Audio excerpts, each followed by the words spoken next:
Régis Geoffrey, merci beaucoup de vous prêter du coup à ce jeu du petit entretien pour cette émission très spéciale. Une question vraiment à brûle pour point, c'est qu'est-ce que vous ressentez en ce moment par ces temps un peu étranges que nous vivons? C'est-à-dire que là, au niveau des maraudes qu'on fait avec Antoine, François, au niveau du 14e donc, arrondissement, autour de Montparnasse en réalité, on s'aperçoit que c'est les gens qui sont dans la rue, au niveau, je dirais, intendance, ne manquent de rien. C'est-à-dire qu'on passe, on a plutôt un rôle de dialogue avec eux, mais au niveau nourriture et tout ça, ils nous disent qu'il y a des maraudes de toutes sortes, y compris du Secours catholique, qui leur distribuent de quoi vivre. Je pense aussi que le temps qui n'est pas froid facilite les choses. Le seul problème que je voudrais signaler, dont malheureusement personne ne parle, c'est pas un problème qui touche spécifiquement le Secours catholique, mais quand même on a été confronté la semaine dernière à quelqu'un qui demandait à être hébergé, d'accord. Moi j'ai un cas de conscience par rapport à l'hébergement, parce que parallèlement à ce que je fais pour le secours, je sers des repas avec une organisation qui s'appelle Habitat Humanisme.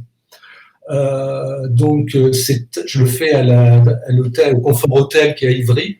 Il y a aussi un autre hôtel à Porte de Montreuil.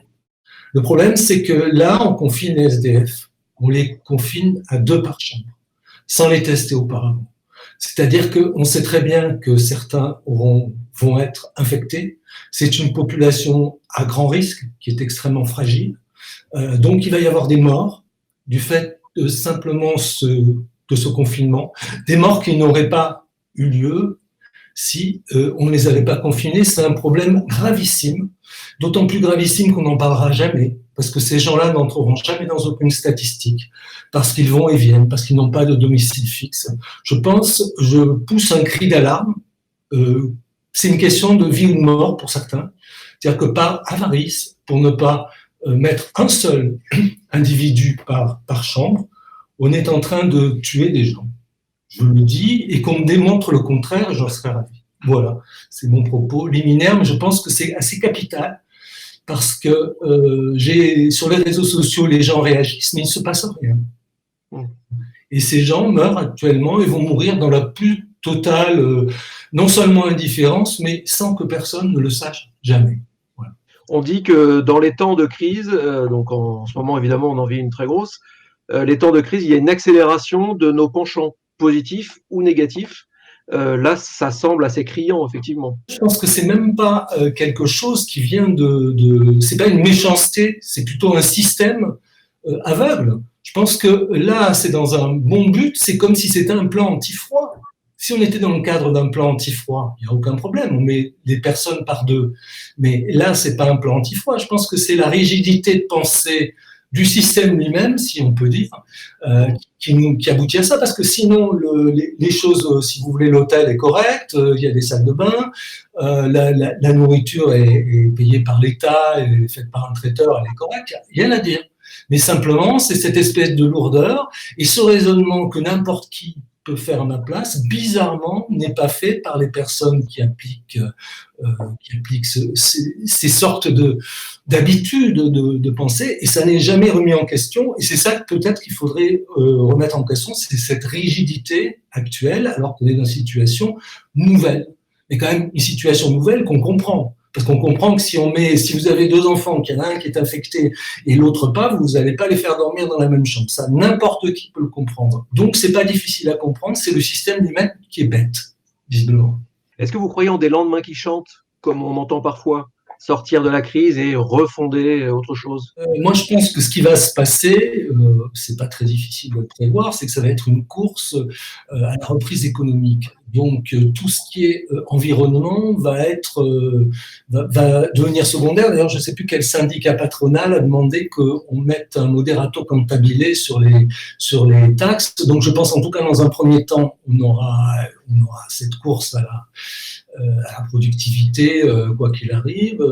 Alors après, c'est l'inconnu total, parce que la crise, on nous parle de l'après-guerre, c'est absurde parce que bon, après la guerre, il n'y avait plus de moyens de production, il n'y avait plus de maisons, donc on ne peut pas comparer à ça, on ne peut pas comparer à la crise de 29 qui était une crise financière. Ce qui est curieux, c'est que j'ai pas regardé récemment, mais ce qui est curieux, c'est que les bourses n'ont pas tant baissé que ça, qu'elles sont même remontées, et que certains financiers, en fait, sont assez ravis de ce qui se passe, parce qu'ils pensent qu'avec tout cet argent que l'État va donner, il va y avoir une avalanche, un flux monétaire extrêmement important, qui finira de toute façon par arriver sur les bourses mondiales. Vous qui êtes écrivain, on a tendance par cliché à penser que vous êtes un observateur aux premières loges de ce qui se passe en ce moment. C'est finalement peut-être une mine d'or pour observer le comportement de vos concitoyens. C'est une mine d'or dont je me serais passé, parce que là, c'est un peu, toute proportion gardée, c'est comme si une guerre se déclenchait, quoi. Donc, je veux dire, je n'ai pas besoin de catastrophe pour écrire. J'ai suffisamment de catastrophe intérieure pour écrire, et les événements, non, malheureusement, ça, c'est quelque chose qui affecte tout le monde et qui m'affecte aussi. Donc, qui affectera sûrement mon écriture, mais mon écriture se passerait d'être affectée comme les gens aussi, qui eux aussi, ça va modifier leur comportement. Mais c'est pas quelque chose qu'ils souhaitent. J'ai une toute dernière question, une question peut-être un peu plus intime, mais comment vivez-vous ces longues journées? Moi, je suis assez privilégié parce que donc je vis pas dans un petit appartement étriqué avec 3 personnes. Mes enfants sont grands, donc ils habitent de leur côté.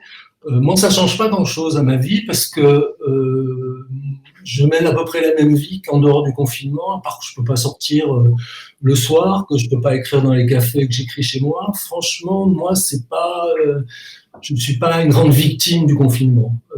Si le confinement devait durer, pour moi, je fais partie de ceux pour qui ce ne serait pas une tragédie. Merci beaucoup, Régis Geoffrey, d'avoir accepté cette invitation.